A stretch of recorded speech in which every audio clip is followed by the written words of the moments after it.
Hello friends, હું છું Nitaben cooking ચેનલથી. મારી ચેનલમાં ફ્રેન્ડ્સ તમારું ખૂબ ખૂબ સ્વાગત છે. આજે હું તમારી સાથે શેર કરવાની છું વરસાદની મોસમમાં ગરમ ગરમ ખાવાની મજા પડી જાય તેવી અને બનાવવામાં એકદમ સહેલી રીતે બની જાય તેવી લીલી મકાઈની ચાટ.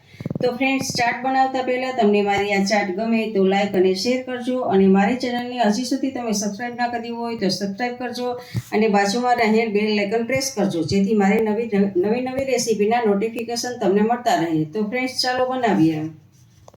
લીલી મકાઈની ચાટ બનાવવા માટે આપણે જો આ એક લીલી મકાઈનો ડોડો લીધો છે.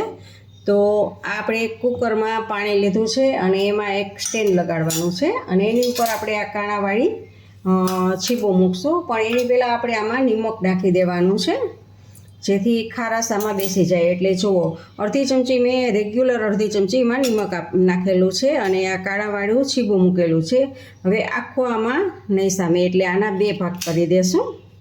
અને ફ્રેન્ડ્સ, જો આવી રીતે તમે મકાઈને બાફશો ને તો આ દાણા ઉપર પાણી નહીં ચડે અને મોરા નહીં પડે. જો દાણા કાઢી અને બાફશો ને તો તમારો ટેસ્ટ થોડોક મોરો આવશે.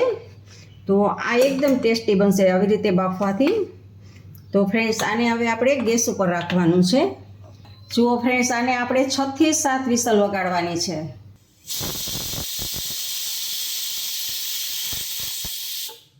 જુઓ ફ્રેન્ડ્સ, આપણે 6 થી 7 સીટી વાગી ગઈ છે, અને હવે હવા પણ નીકળી ગઈ છે. તો કુકરને આપણે ખોલીને જોઈ લઈએ. તો જુઓ ફ્રેન્ડ્સ, આપણા ડોડાઓ બફાઈ ગયો છે. આવી જ રીતે મકાઈને બાફવાની છે ફ્રેન્ડ્સ, તમારે દાણા કાઢીને બાફવાના નથી. આવી રીતે બાફશો ને તો એકદમ સરસ ટેસ્ટ આવશે. અને હવે આપણે એક પ્લેટમાં લઈ લેશું, અને થોડુંક ઠંડુ થાય પછી આપણે આના દાણા કાઢશું. જુઓ ફ્રેન્ડ્સ, આપણે આ હવે ઠરી ગયું છે, તો આના દાણા કાઢવાના છે. તો ફ્રેન્ડ્સ, આવું દાણા કાઢવાનું મારી પાસે મશીન છે. આવું માર્કેટમાં આસાનીથી મળી જાય છે, અને સાવ સસ્તા ભાવમાં મળી જાય છે. તો ફ્રેન્ડ્સ, હવે જુઓ, આને આવી રીતે રાખી અને આવી રીતે જુઓ, આમ દાણા ફટાફટ દાણા નીકળી જાય ફ્રેન્ડ્સ. એક બાજુથી આમ કાઢી અને પછી બીજી બાજુથી એવી રીતે કાઢવાના. જુઓ ફ્રેન્ડ્સ, આવી રીતે ફટાફટ નીકળી જાય છે. આવી જ રીતે આપણે બીજાના પણ કાઢી લઈએ. જુઓ ફ્રેન્ડ્સ, આપણે આ એક ડોડાના દાણા કાઢી લીધા છે. તો હવે એમાં આપણે એક નાનું એવું ટમેટું હતું, એને ઝીણું કટ કરી લીધું છે. એ ટમેટાને એમાં એડ કરશું. અને એક નાની ડુંગળી હતી, એને આપણે ઝીણી સમારી લીધી છે, તો એને પણ એમાં એડ કરશું. અને એક મેં મીડિયમ એવું મરચું લીધું છે. તમે તીખી મરચી લેવી હોય તો તીખી મરચી પણ લઈ શકો છો, પણ મેં આ મીડિયમ મરચી લીધી છે. અને આ 5 થી 6 ફુદીનાના પાન છે, એને ઝીણા ઝીણા કટ કરી લીધા છે, જેથી કરીને આમાં મિક્સ થઈ જાય. તો ફ્રેન્ડ્સ, આમાં બધું જ આપણે એડ કરી દીધું છે. ફ્રેન્ડ્સ, આપણે આમાં બાફવામાં મીઠું નાખેલું જ હતું, તો આપણે એ પ્રમાણે ટેસ્ટ પ્રમાણે તમારે તમારા ટેસ્ટ પ્રમાણે નિમક એડ કરવાનું છે. અને 1 ચમચી આપણે રેગ્યુલર ચમચી છે એ ધાણા જીરું પાવડર આપણે એડ કરશું. તમે શેકેલા જીરાનો પાવડર પણ આમાં યુઝ કરી શકો છો. અને અડધી રેગ્યુલર ચમચી આપણે ચાટ મસાલો, ચટપટું થાય એટલા માટે આપણે ચાટ મસાલો એડ કરશું.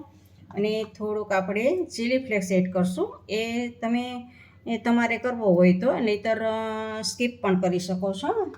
અને હવે આપણે કાશ્મીરી મરચું થોડુંક, કારણ કે આપણે કલર આવે એ માટે કાશ્મીરી મરચું, આપણે લીલું મરચું નાખેલું છે, અને મરી પાવડર પણ હજી નાખશું. એટલે કાશ્મીરી મરચું અડધી ચમચી, અને અડધી ચમચી આપણે મરી પાવડર એડ કરશું. અને સારી રીતે આ બધાને એક વખત આપણે મિક્સ કરી લઈએ. જુઓ ફ્રેન્ડ્સ, આવી રીતે બધા જ આમ મિક્સ કરી લેવાનું છે, અને પછી આપણે લીંબુ લગાવશું. હવે ફ્રેન્ડ્સ, આમાં આપણે લીંબુ, જો આ નાનું લીંબુ છે તો લીંબુ હું આખું લીંબુ એમાં એડ કરી દઈશ, કારણ કે લીંબુ ખાટું હોય ને તો જ સરસ લાગે છે. એટલે આખું લીંબુ આમાં હું એડ કરી દઉં છું, અને પાછું સારી રીતે આપણે મિક્સ કરી દેવાનું છે. અને ફ્રેન્ડ્સ, હવે આમાં તમારે ધાણા ભાજી એડ કરવી હોય તો એ, અને ચીઝ એડ કરવું હોય તો એ, કે આંબલીનો પલ્પ, ખાટો મીઠો આંબલીનો પલ્પ એડ કરવો હોય તો એ પણ કરી શકો છો. પણ જો તમે ક્યારેય પૂના ગયા હોય તો પૂના મોલની બાજુમાં બસ આવું જ મળતું હોય છે. આવું બનાવી અને તમને આપી દે છે. તો પૂનામાં બહુ જ ફેમસ છે લીલી મકાઈની ચાટ. તો ફ્રેન્ડ્સ, મોલની બહાર તમે જાઓ ને એટલે આ લોકો વેચવાવાળા હોય જ છે. અને એ બસ એ આ ટાઈપનું જ બનાવે છે. બીજું કાંઈ વધારે આમાં આંબલીનો પલ્પ કે એવું નાખતા નથી. અને તમારે ઘરે જ તમારે બનાવવાનું હોય તો તમારા ટેસ્ટ પ્રમાણે તમારે બધું જ આમાં નાખવાનું હોય છે. તો ફ્રેન્ડ્સ જો એકદમ સીધી સાદી અને સરળ રીતે બનેલું, અને ટેસ્ટમાં તો ખૂબ જ સરસ લાગશે ફ્રેન્ડ્સ. જો તમે એક વખત બનાવીને ખાશો ને તો અત્યારે તો વરસાદની સિઝનમાં મકાઈ મળતી જ હશે, તો તમે હર વખત આવી રીતે આ બનાવીને ખાશો ચાટ. તો ફ્રેન્ડ્સ જુઓ આપણી આ ચાટ બનીને તૈયાર છે. જુઓ ફ્રેન્ડ્સ આને આપણે લારીની જેમ સર્વ કરશું. જુઓ આવી રીતે આમાં તમે ગ્લાસ હોય તો ગ્લાસમાં પણ લઈ શકો છો, ગ્લાસમાં પણ વેચતા હોય અને આવી રીતે પણ વેચતા હોય છે. તો જુઓ ફ્રેન્ડ્સ,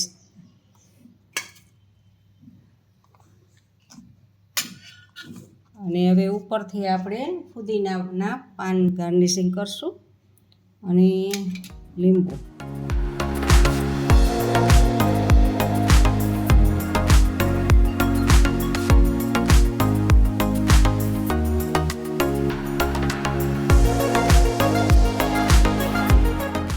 તમને આ રેસીપી કેવી લાગી તે કમેન્ટ બોક્સમાં કમેન્ટ કરીને મને જરૂરથી જણાવજો. ઇન્સ્ટાગ્રામમાં મારા પેજને ફોલો કરજો, મેં નીચે લિંક આપેલી છે.